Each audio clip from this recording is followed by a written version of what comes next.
자, 이번 시간에 불교 마저 끝내고 이제 시험 범위 같이 끝내보도록 합시다. 자, 우리 지난 시간에 마지막에 이런 이야기 했어요. 그죠? 중국에서 만들어진 짜장면이 우리나라에 들어올 때 우리나라 사람들의 입맛에 맞게 바뀌었다. 또한 뭐 이제 일본 사람들이 먹던 단무지라고 하는 반찬이 같이 섞이게 되면서 단무지와 짜장면을 같이 먹는 것은 한국, 중국, 일본의 음식물과 함께 섞인 것이다 라는 뭐 이런 이야기를 했어요. 그죠? 자, 그래서 원래 이 어떤 문화적인 요소라고 하는 거, 특히나 이제 종교나 사상 같은 경우가 다른 나라에 전파되면서 그 지역에 원래 있었던 종교나 사상과 함께 더해지면서 학습하고 더해지는 현상이 일어나게 되는데, 우리는 그걸 가지고 뭐라고 부른다고 했냐면은 습합이라고 부른다라고 이야기를 했어요. 썼나요? 네. 습합까지 썼죠, 그죠? 네. 자, 그래서 이번 시간에 습합의 구체적인 사례들 같이 한번 살펴보고요. 그 다음에 불교가 동아시아 지역에 어떤 영향을 미치게 되었는지 그런 내용들 마저 이어서 후딱 끝내보도록 하겠습니다. 다른 반에서 수업했었더니 이게 조금 분량이 많더라고. 1시간 내에 끝내기 조금 어렵더라고요. 그래서 좀 말을 빨리 해서 후딱 진행을 해보도록 하겠습니다. 자, 같이 한번 봅시다. 첫 번째, 자, 불교가 들어오기 이전에 동아시아 지역에서 가장 강력한 영향력을 가지고 있었던 사상은 바로 유교였어요. 그죠? 그래서 유교와 불교가 더해지는 밑줄칩시다. 이른바 유불습합이라고 하는 현상이 일어나게 됩니다. 자, 이 유불습합의 사례로 가장 대표적인 예는 무엇이냐면요, 바로 부모은중경이라고 하는 경전이 만들어진 것입니다. 자, 부모은중경이라고 하는 것은 무엇이냐? 말 그대로 풀이해 보자면요, 부모의 은혜는 무겁다, 중요하다라고 하는 것을 나타낸 경전입니다. 자, 동아시아 사람들의 경우에는요, 유교적인 사상을 강하게 가지고 있다 보니까 동아시아 사람들한테 뭔가 말이 먹히려면 뭐에 대해서 이야기할 필요가 있느냐? 유교에서 가장 중요하게 생각하는 가치관이 뭐예요? 부모에 대한 효입니다. 그죠? 그래서 불교도 이 동아시아 사람들한테 뭔가 이제 어필을 하려면은 효에 대해서 언급을 할 필요가 있었던 것이에요. 그래서 밑주십시다. 부모 은중경이라고 하는 효를 강조하는 인도에서는 볼 수 없었던 새로운 종류의 경전이 만들어졌다라는 것이죠. 내용을 살펴보면은요, 부처님께서 살아있을 때 부모의 은혜에 대해서 이야기한 부분들이라든지 아니면 유명한 승려들 가운데 효도를 실천했었던 그런 승려들의 이야기들을 컨트롤 C, 컨트롤 V 식으로 편집을 해서 새롭게 편찬해낸 불교 경전이 바로 부모 은중경이라고 하는 것이에요. 또 밑줄칠게요. 당나라 때 편찬이 되었던 불교 경전이고요. 유교에 대한 어떤 인식이 강하게 남아있었던 한국이나 일본 같은 데서 상당히 큰 인기를 끌었던 경전이 바로 부모 은중경이라고 하는 불교 경전이 되겠습니다. 자, 거기 밑에 보시면은 부모 은중경의 한 장면으로 어머니가 아이를 씻겨주는 그림 옆에 세탁 부정은 더러운 것을 씻겨주는 은혜라는 것이 말이 적혀 있어요. 그죠? 뭐 그런 식으로 부모의 은혜가 얼마나 큰지에 대해서 여러 가지 사례를 통해서 불교적인 일화들을 통해서 나타낸 불교 경전이 바로 부모 은중경이라고 하는 것인데, 이런 것들을 보면은 불교가 들어오면서 유교와 습합이 일어났구나 라고 하는 것을 알 수 있는 부분이다 라는 것이죠. 이해됐나요? 네, 넘어갑시다. 자, 그 다음 두 번째, 요거 두 분 아까 유불습합이 동그라미 1번인데 이거 좀 내용이 빠졌네요. 요거 좀 같이 좀 써놓읍시다.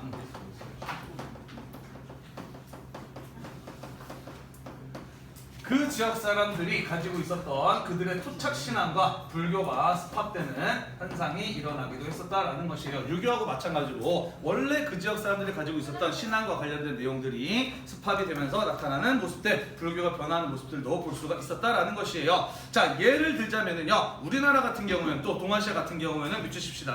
산악신앙이나 용신앙 같은 것들을 가지고 있었는데 그런 것들과 불교가 결합되는 현상이 나타나기도 했었다라는 것이에요. 자, 우리 전래동화에서 주인공이 위기에 빠졌을 때 뿅 하고 나타나서 위기를 구해주는 용, 물론 용이 나타나기도 하지만 뭐도 나타나기도 하지?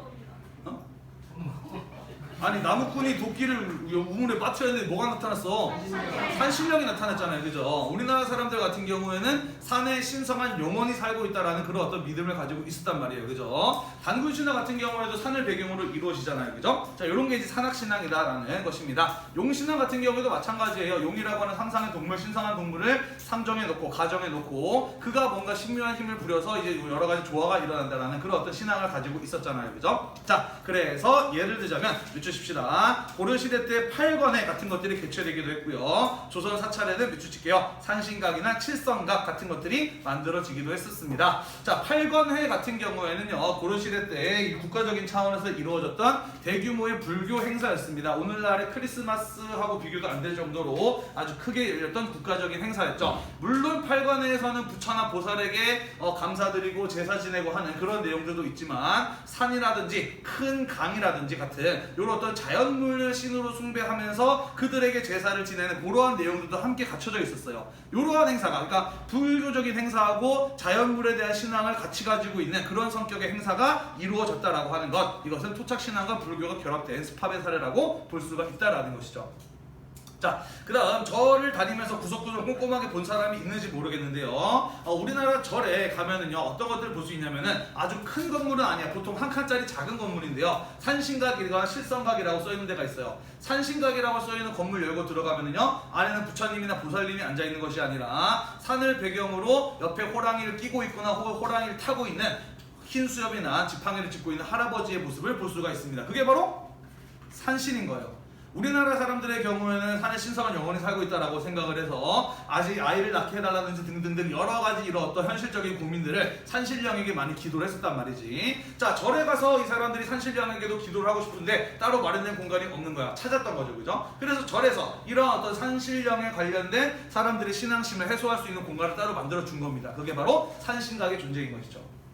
마찬가지로 칠성 같은 경우에는요, 북두칠성을 말하는 것인데요, 우리나라 사람들의 경우에는 북두칠성이 인간의 수명을 관장하는 7명의 신이라고 생각을 했어요. 그래서 오래 살고 싶은 사람, 뭐 부모의 장수를 기원하고 싶은 사람, 이런 사람들이 칠성에게 기도를 했는데, 그렇게 칠성에게 기도할 수 있는 공간을 따로 만들어준 것이 칠성각이라는 것이에요. 이런 것들도 토착신앙과 불교의 스팝이 일어난 사례라고 볼 수가 있겠네요.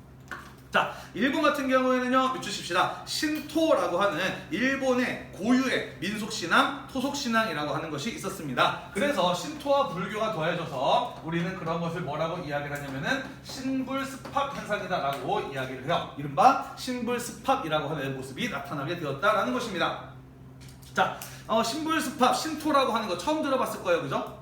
네, 하지만 여러분 가만 생각해보면, 잘 생각해보면 신토라고 하는 내용 이미 한국사 시간에 들었을 거예요. 일제강점기에 일본 사람들이 한국 사람들에게 조선인들에게 무엇을 강요했냐면 신사, 그렇죠. 신사참배라고 하는 것을 강조했어요. 그지? 강요했어요. 그죠? 자, 일본에 가면 절은 크게 두 종류의 종류가 있습니다. 불교의 절이 있고요. 그리고 신토를 모시는 절인 신사라고 하는 절이 있어요. 따라서 신사참배라고 하는 건 무엇이냐면요, 일본 사람들이 믿는 그들의 고유의 신앙을 조선인들에게까지 믿을 것을 강요하였다라고 볼 수가 있는 것이었어요. 그죠? 당시 일본이 중일전쟁 이후에 태평양 전쟁까지 하게 되면서 인적 자원이 부족해서, 그죠? 한국 사람들을 강제로 군대로 끌고 갔잖아. 강제 징병을 했잖아요. 그죠? 네. 이때 만약에 사람들의 머릿속에 나는 조선인이다라는 생각이 있으면은 총을 쥐어줬을 때 당연히 일본을 향해서 쏘겠죠. 그죠? 그러니까 나는 일본인이다라는 생각을 심어주기 위해서 일본 사람들이 믿었던 그들의 고유의 신앙을 강요했던 게 바로 신사참배였던 거예요. 그죠?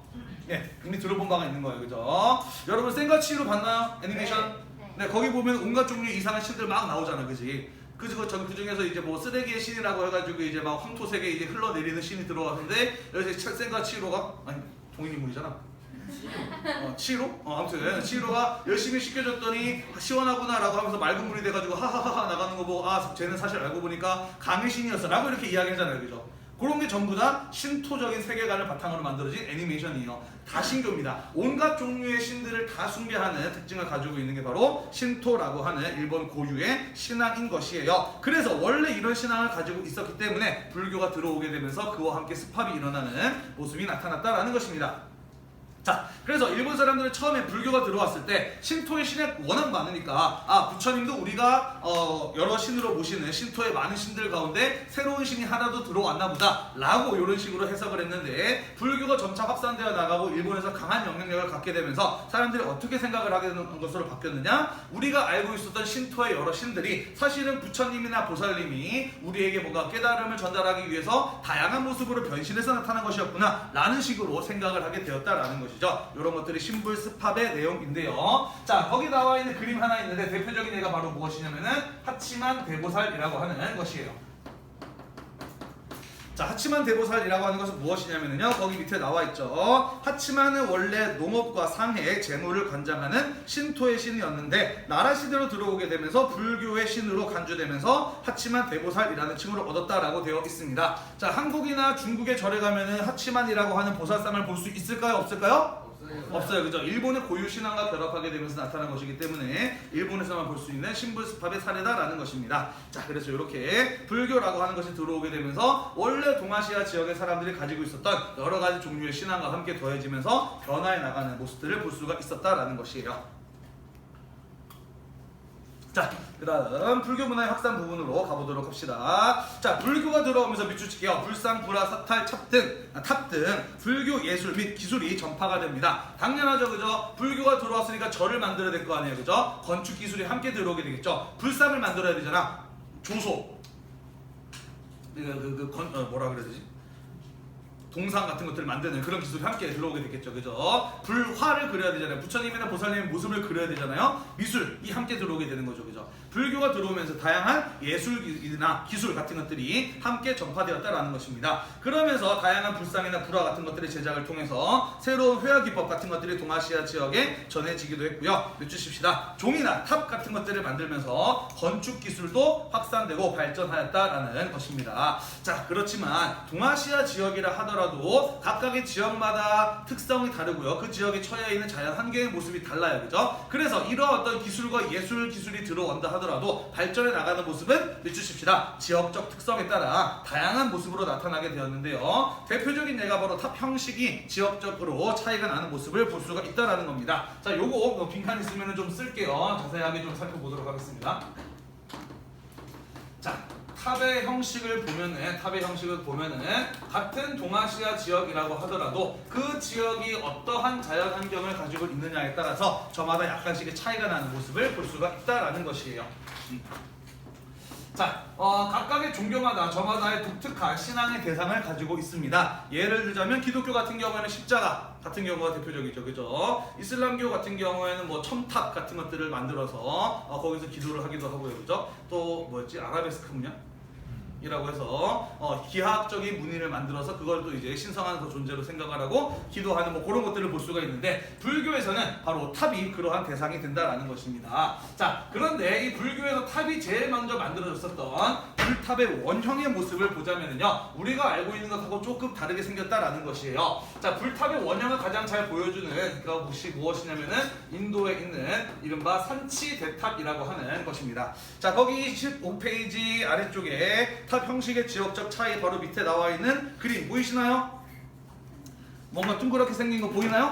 네. 네. 자, 요거 뭐처럼 생겼어요? 우리가 보기엔 탑이라는 건 뭐?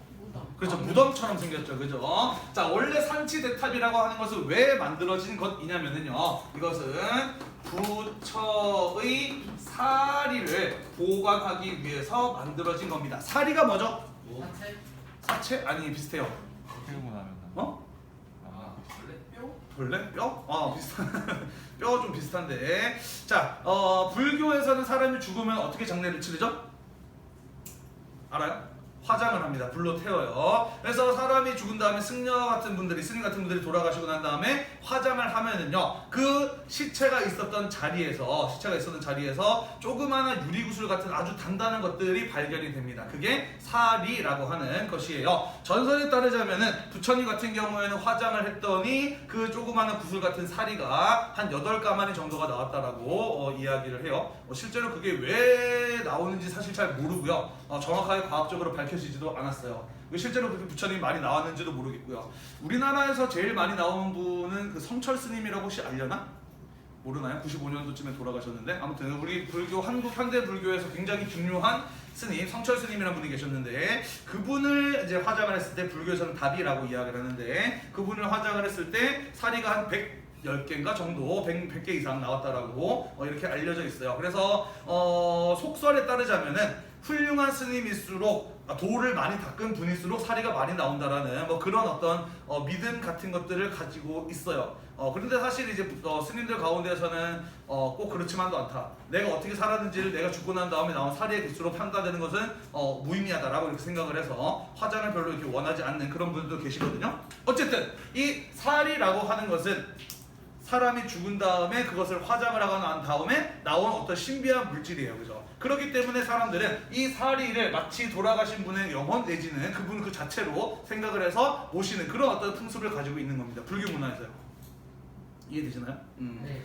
네, 꼭 훌륭한 분이라고 해서 많이 나오는 건 아닌 것 같아요. 선생님이 언제였지? 초등학교 때 신문 기사에서 평생 교회만 다니셨던 할머니를 화장을 했는데 거기서 사리가 많이 쏟아져 나왔다, 뭐 이런 기사를 본 적이 있거든요. 뭐 아무튼 이 사리라고 하는 것은 그래서 돌아가신 분 그 자체로 생각을 하면서 신성한 것이라고 생각을 하고 따로 모셔두는 그런 어떤 공간이 있다라는 겁니다. 자, 그게 바로 이 산치대탑이에요. 부처님이 화장했을 때 나온 사리를 보관하기 위해서 만든 곳이 바로 산치대탑이라고 하는 것입니다. 자, 그렇기 때문에 이게 뭐처럼 생긴 거예요? 방금 이야기했던 것처럼. 그렇죠. 돌아가신 분 그 자체를 모신 것이라고 생각을 했기 때문에 무덤 양식으로 만들어졌던 것입니다. 그리고 그렇기 때문에 이 탑이라고 하는 것이 바로 불교를 믿는 사람들에게 예배의 대상으로서 예배의 대상으로 여겨지게 되는 것이죠. 이해되시나요? 네. 자, 사리를 보관하기 위한 것이었다. 자, 그런데 이 불교라고 하는 것이 동아시아 지역으로 전파가 되면서 어떻게 바뀌게 되느냐? 동아시아 지역으로 전파가 되면서 어떻게 바뀌게 되느냐? 자, 봅시다. 동아시아 지역에 불교가 들어왔어요. 그래서 절을 짓고 탑을 만들 때마다 부처님의 사리를 넣을 수 있을까 없을까? 그렇지는 않아요, 그죠? 왜냐면 사리는 인도에 있는 것이고, 그지? 물론 인도에 있는 부처님의 사리가 우리나라에 전해지기도 했다라고도 하고요. 실제로 절들 가운데서 부처님의 진짜 사리를 모시고 있다라고 하는 절도 있기도 한데요. 어쨌든 간에 우리나라 혹은 이제 일본이나 중국에서 절을 만들 때마다, 탑을 만들 때마다 부처님의 사리를 모셔줄 수는 없습니다, 그죠? 그래서 동아시아 지역에서는 어떤 것으로 바뀌게 되었느냐? 다른 색으로 쓸까? 동아시아 지역에서는 어떤 걸로 바뀌게 되었느냐? 탑 안에다가 불교 경전, 불경을 보관하는 것으로 바뀌게 됩니다. 부처님의 사리를 넣을 수 없으니까요. 그분의 말씀을 기록한 경전을 보관하는 것으로 바뀌게 된 겁니다. 자, 그리고 사리가 아니라 책을 만들어서 넣어두는 식으로 바뀌게 되다 보니까 이것이 무덤의 양식이 아니라 건축물의 양식을 띠는 모습으로 바뀌게 돼요. 불경을 보관하는 것으로 바뀌게 되고 또 건축물의 양식으로 바뀌게 된다라는 것입니다. 자, 우리가 알고 있는 뭐 유명한 탑들 있잖아요, 그죠? 우리나라에 많은 석탑들이 있는데 생긴 거 보면은 물론 건축물은 아니지만은 지붕이 표현되어 있고 기둥이 표현되어 있고 하잖아요, 그죠? 건축물의 모습을 띠고 있잖아요, 그지? 이런 식으로 바뀌게 되었다라는 거예요. 자, 그런데 이 같은 경우에도 동아시아 같은 경우에도 이렇게 불교 경전을 보관하고 건축의 양식으로 바뀌게 되었는데요. 동아시아 지역들마다 그 주변에서 쉽게 구할 수 있는 재료가 다르다 보니 지역에 따라 저마다 다양한 모습으로 나타나게 되었다라는 것입니다. 자, 예를 들자면은요, 중국에 가면은 뭘 많이 볼 수 있냐면은 전탑을 많이 볼 수가 있습니다. 전탑이라고 하는 건 뭐냐면요, 벽돌로 만든 탑을 가지고 전탑이라고 이야기를 해요. 중국의 경우에는 황토가 굉장히 많습니다. 찐득찐득한 흙 있잖아요, 그죠? 그래서 이렇게 착착 뭉쳐가지고 불에다 구우면은 금방 벽돌로 만들 수 있어요. 그래서 중국에서 가장 많이 쉽게 구할 수 있는 건축의 자재가 바로 벽돌이었던 거야. 그래서 벽돌집도 많이 볼 수 있거니와 불탑 같은 경우에도 벽돌로 만든 것들을 많이 볼 수가 있다라는 것이죠. 자, 거기 교재 15페이지에 보시면은요, 왼쪽에 아주 높게 생긴 탑 보입니다. 보이나요? 네, 그게 바로 당나라에서 당나라 때 만들어졌던 대안탑이라고 하는 것인데요. 대표적인 중국의 전탑이라고 보시면 되겠습니다. 자, 요거 언제 만들어진 거냐면요, 7세기경에 만들어진 이고요. 요거를 만든 사람은 누구였냐면은 당나라의 승려였던 현장법사라고 하는 사람입니다. 자, 현장법사 들어본 적 있나요? 아니요. 없어요? 아니요, 하지만 다 들어봤을 거예요. 이 사람 누구인지 다 알아요. 축구부도 알 거? 다 알고 있습니다. 그런데 이름을 처음 들어봤을 거예요. 뭔 소리냐면은 이 사람이 바로 우리가 알고 있는 뭐냐면은 삼장법사예요. 삼장법사라고 하는 것은 사실 고유명사가 아닙니다. 일반 명사예요. 서유기에 나오는 그 손오공과 삼장법사 할 때 삼장법사는 특정 사람을 지칭하는 용어가 아니야. 불교 경전은 세 가지 종류가 있어요. 경장, 율장, 논장. 이 세 가지 불교 경전에 대해서 통달한 사람에게 주어지는 호칭이 삼장법사인 거예요. 그러니까 이제 우리가 알고 있는 삼장법사의 풀네임을 언급을 하자면은 삼장법사 현장 이렇게 이제 이야기를 해야 되겠지. 자, 이 사람 같은 경우에는 당나라의 승려인데요. 이 당나라에서 당시에 이제 있었던 불교 경전들을 가지고는 굉장히 뭔가 부족하다라고 느낀 거야. 역시 제대로 된 불교 경전을 우리가 읽고 불교에 대해서 좀 더 제대로 이해하고 또 이제 더 도를 닦으려면은 인도에 직접 가서 인도에 있는 불교 경전들을 가져와서 그것을 읽어볼 필요가 있겠다라는 이런 생각을 하게 됩니다. 그래서 이 사람의 경우는 직접 인도에 가서 불교 경전을 가져오게 되는 것이죠. 자, 그래서 대안탑은 왜 만들었냐면은 이 사람이 인도에 다녀와서 가지고 온 불교 경전들을 보관하기 위해서 만들어진 탑이라고 볼 수가 있어요. 현장이 인도에 다녀와서 만든 가지고 온 불교 경전을 보관하기 위해서 만들어진 탑이 바로 당나라의 대한탑이다라는 것입니다. 선생님도 대학생 때 중국 여행 가서 직접 가본 적이 있어요. 굉장히 크고요. 화려한 절에 아주 높은 탑을 볼 수가 있습니다. 가보면은요, 현장이 당시 인도에서 가져온 불교 경전 아직도 그대로 남아 있고요. 그 현장에 앉아서 번역을 했던 책상하고 방석 뭐 이런 것도 아직도 남아 있어요. 대단히 관광객들이 많이 몰려와서 신기하게 보는 곳이기도 합니다. 자, 우리나라로 가보도록 할게요. 자, 우리나라에서 제일 많이 볼 수 있는 탑은 무슨 탑인가요? 그렇죠. 그리고 한국사 시간에 여러 종류의 석탑들에 대해서 많이 들어봤죠, 그죠? 자, 불국사도 뭘로 만들어졌습니까? 불국사는 석굴암도 뭘로 만들어졌어요? 화강암으로 만들어졌다라고 이야기를 했잖아요, 그지? 우리나라에서 구할 수 있는 가장 대표적인 건축자재, 그리고 또 튼튼하면서도 같은 말이구나. 튼튼한 건축 자체가 바로 화강암이잖아요, 그죠? 그래서 우리나라는 화강암으로 만든 석탑들을 많이 볼 수가 있습니다. 자, 무수히 많은 석탑들이 있는데 우리 교재에서는 대표적인 석탑으로 무엇을 소개하고 있냐면요, 불국사 3층 석탑을 소개하고 있습니다. 불국사 3층 석탑 다른 말로는 뭐라고도 부르죠? 다보탑 말고 석가탑이라고 부르죠, 그죠? 다보탑은 그 옆에 있는 탑이에요. 그림에 나와 있죠, 그죠? 밑에 산치대탑 밑에 나와 있는 게 바로 불국사 3층 석탑이 되겠습니다. 자, 요거 언제 만들어졌냐면요, 8세기경에 만들어진 탑이고요. 여기에서는 어떤 경전을 보관하고 있었느냐? 여러분들 초등학교 때 담임 선생님 초등학교 때 역사 관련된 문제에서 서술형으로 이거 되게 많이 나오지 않았어요? 우리나라에서 세계에서 가장 오래된 목판 인쇄물. 그렇죠. 요거 많이 주관식으로 많이 나왔었지, 그지? 무구 정강 다란이경, 그죠?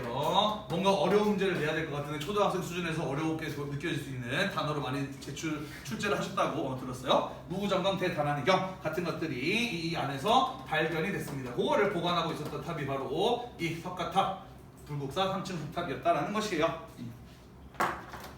자, 그 다음 일본으로 가보도록 합시다. 자, 그러면은 중국에서는 석탑 없었을까? 있어요, 그죠? 우리나라에 전탑 없을까요? 있어요, 그죠? 근데 가장 대표적인 탑이 무엇인가에 대해서 이야기를 하고 있는 겁니다. 자, 일본 같은 경우에도요, 전탑이나 석탑도 있기는 한데요, 가장 대표적인 탑이 바로 무엇이냐면 일본에서는 나무로 만든 목탑을 많이 볼 수 있습니다. 우리나라에서도 목탑이 있었죠. 뭐 황룡사 9층탑 이런 거 들어봤죠, 그죠? 지금 몽골의 침입 때 없어졌지만 지금 남아있는 거가 있을까?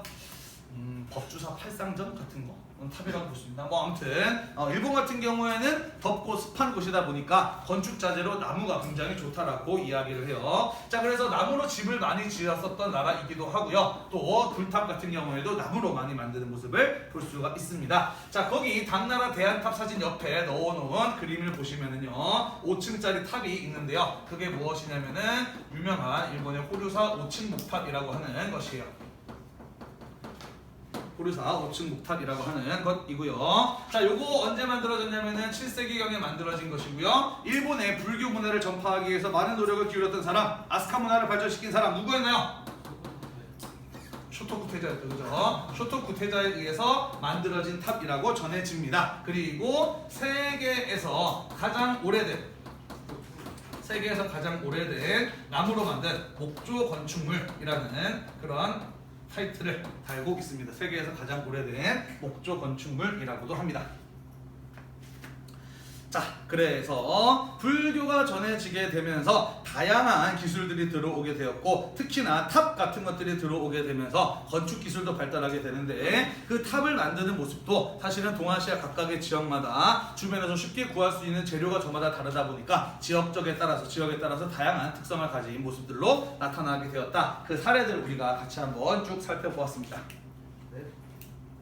자, 넘어가도록 할게요. 15쪽 오른쪽으로 갑시다. 자, 불경의 제작 보도록 할게요. 자, 불교가 들어오게 되면서 불교를 믿는 사람들이 늘어나면서 부처님의 가르침을 읽고 이해하고자 하는 사람들도 당연히 늘어나게 되었겠죠, 그죠? 그러면서 불교 경전을 더 많이 사람들이 필요로 하게 됨에 따라 유추십시다. 뭐가 발달하게 되는 거예요? 목판 인쇄술이 발달하게 되는 거예요, 그죠? 나무를 깎아서 인쇄물을 찍어낼 수 있는 기술이 발달하게 되는 것이죠. 자, 8세기경 신라에서 만들어진 세계에서 가장 오래된 불교 경전 뭐라고?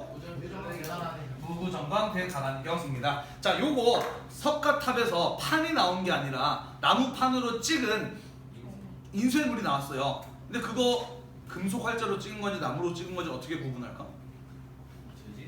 재질? 모르겠어요. 뭐 생각을 좀 해봐.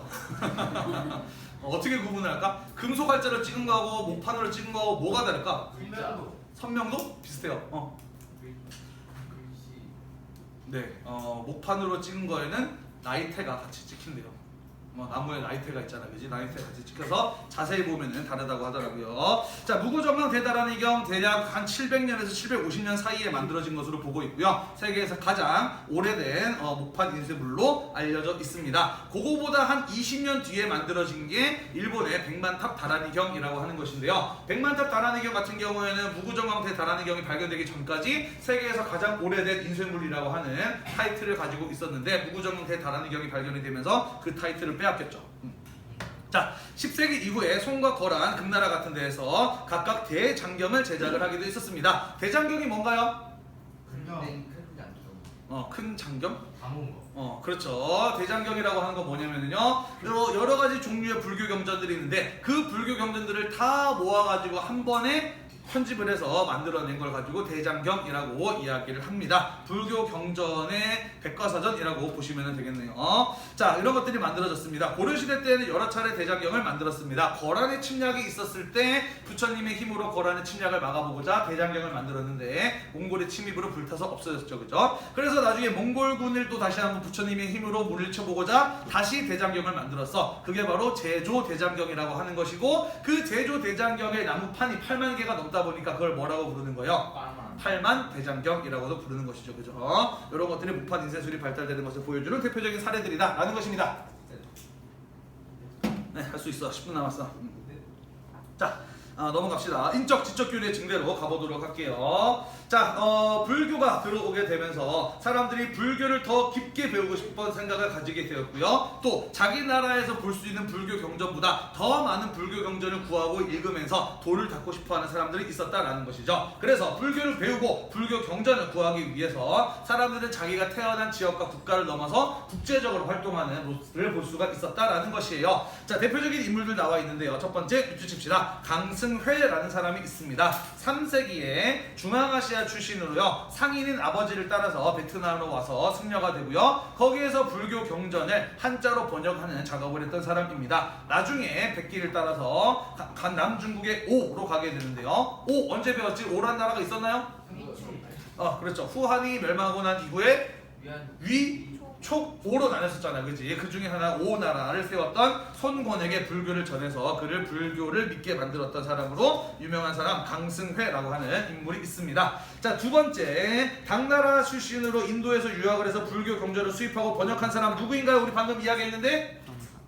그렇죠. 바로 현장법사가 되겠죠, 그죠? 우리가 삼장법사로 알고 있는 현장 같은 사람입니다. 자, 이 사람이 인도에 다녀오면서 그가 여행을 했던 경험을 책으로 기록으로 남겼는데 그게 바로 무엇이냐면 밑줄 칩시다. 대당서역기라고 하는 책이에요. 대당서역기라고 하는 책을 저술한 인물이기도 합니다. 거기에는 당시 중국 사람들이 잘 몰랐던 중앙아시아나 인도의 모습들이 상당히 많이 기록이 되어 있었고요. 그런 것들이 당시 중국 사람들의 상상력을 자극을 했던 거예요, 그지? 그래서 이 현장에 이 인도 여행기를 바탕으로 만들어진 판타지 소설이 뭐인 거예요? 서유기. 그게 바로 서유기인 거예요, 그죠? 이걸 바탕으로 만들어진 판타지 소설 서유기인 것입니다. 자, 그 다음 세 번째 밑줄 칠게요. 고구려의 승려로 해자라는 사람이 있는데요. 이 사람은 7세기 일본으로 건너가서 밑줄 칩시다. 쇼토쿠 태자가 스승으로 모셨다라고 합니다. 일본의 불교를 전하고 또 가르쳤던 사람으로 유명한 사람, 고구려의 승려 해자라는 사람이 있습니다. 자, 그 다음 한국사 시간에도 배웠을 것 같은데요. 신라 출신의 승려로 인도에 다녀온 사람으로 유명한 사람 누가 있냐면은 해초라고 하는 승려가 있죠. 해초. 8세기에 이 사람은 불교를 공부하기 위해서 원래 신라 출신인데 어디로 가냐면은 원래 신라 출신인데 불교를 더 깊게 공부하고자 당나라로 건너갑니다. 그래서 당나라에 가서 불교를 공부하다가 스승으로부터 더 공부를 하려면은 아무래도 인도에 직접 다녀오는 게 어떻겠느냐라는 제안을 받습니다. 그래서 인도에 직접 다녀왔던 사람이 바로 해초라고 하는 사람이에요. 다시 신라로 돌아왔는지 아닌지는 잘 모르겠어요.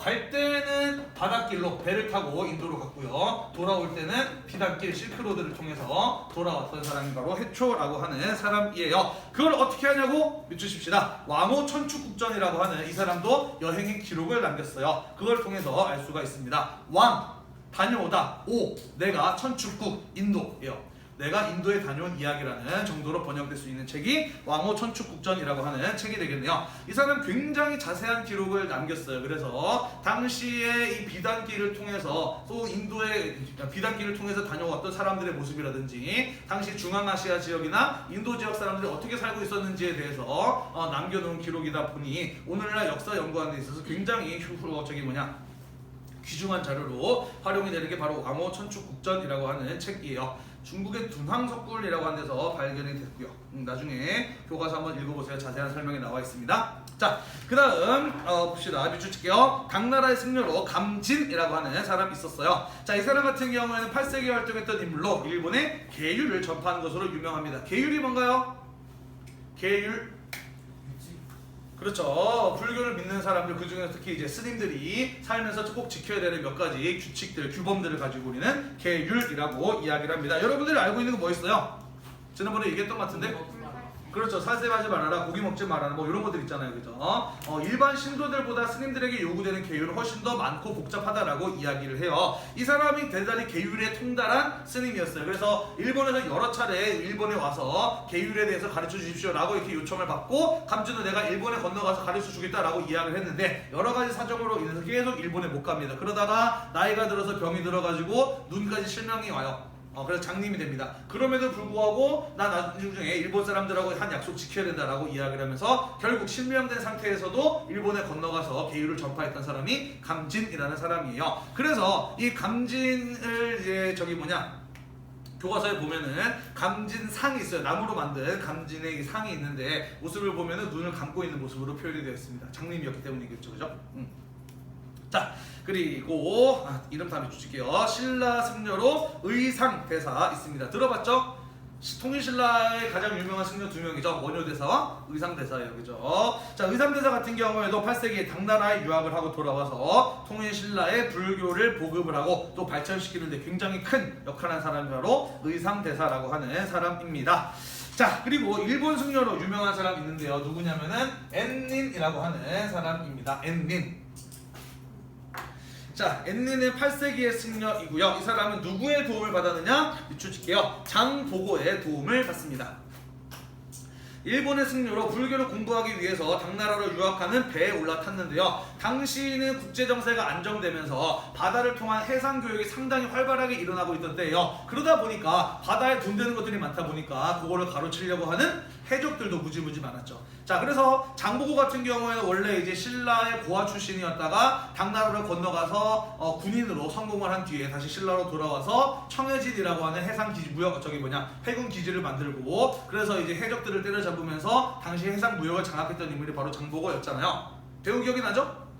네. 자, 그때 이제 이 엔닌이 배를 타고 당나라로 건너가다가 해적을 만납니다. 그래서 아이고 나는 여기서 죽었구나 라고 생각을 했는데 장보고가 타고 있는 배는 아니었고요. 장보고의 부하가 타고 있는 배가 나타나서 해적들을 물리치고 엔닌을 구해줍니다. 그리고 당나라까지 무사히 건너가도록 도와주죠. 자, 그리고 당나라에 가서 어디에 머물렀냐면은 밑줄 칠게요. 적산법화원이라고 하는 절에서 머물렀습니다. 거기는 뭐냐면요, 바로 장보고가 당나라에 세운 절이 바로 적산법화원이라고 하는 곳이에요. 그래서 장보고 덕분에 목숨도 구했고 장보고 덕분에 당나라에서 적산법화원에서 머무르면서 불교도 공부할 수 있었던 사람이 바로 엔닌이라고 하는 사람이었습니다. 지금도 중국의 산둥반도에 가면은 적산법화원이 복원되어 있어요. 복원돼서 만들어져 있고요. 중국 사람들 참 입속이 발달하고 생각을 하는 게 뭐냐면은 거기 보면 동상이 두 개가 서 있어. 엔닌 동상하고 장보고 동상 두 개가 서 있습니다.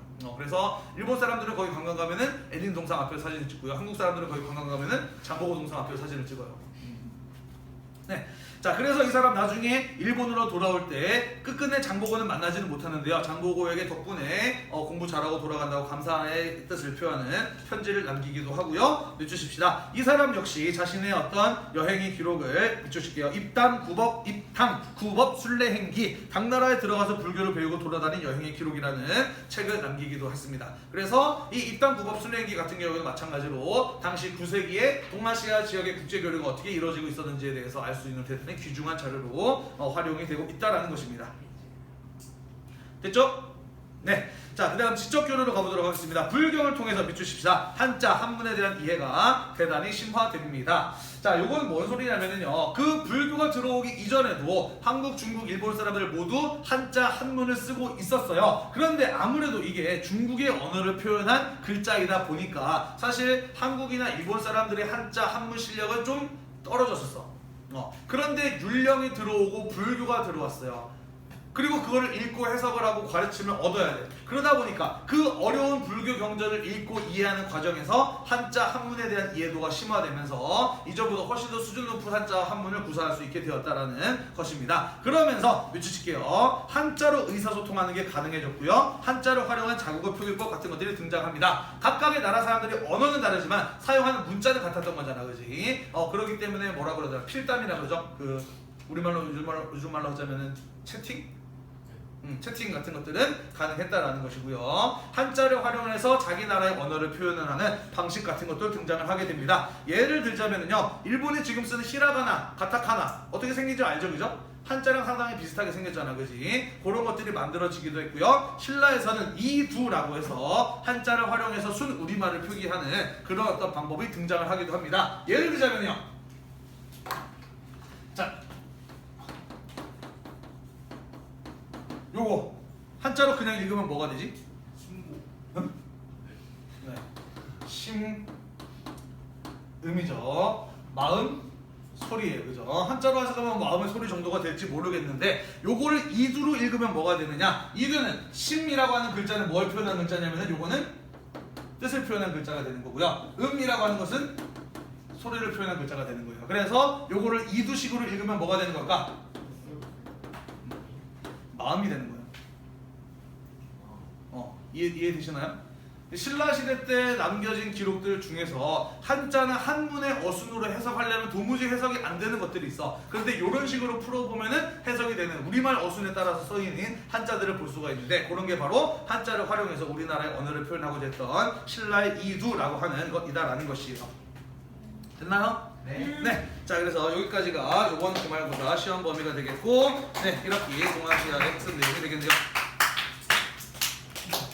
자, 시험 범위를 여기까지라고 말씀을 드렸어요. 그죠? 자, 한 가지 더. 여러분들, 우리가 수업 시간에 교과서를 봤나요? 안 봤나요? 안 봤어요. 안 봤어요. 하지만 교과서는 출제의 기준이에요. 내가 수업 시간에 교과서 몇 페이지를 봐라고 이렇게 얘기하기도 했지만, 선생님 수업 시간에 읽어주거나 해석해주지 않은 그런 여러 가지 일기 자료, 그림 자료, 지도 같은 것들 교과서에 많이 있습니다. 그런 것들은 전부 다 시험에 나올 수 있어요. 있다라는 거예요. 그죠? 자, 교과서 처음부터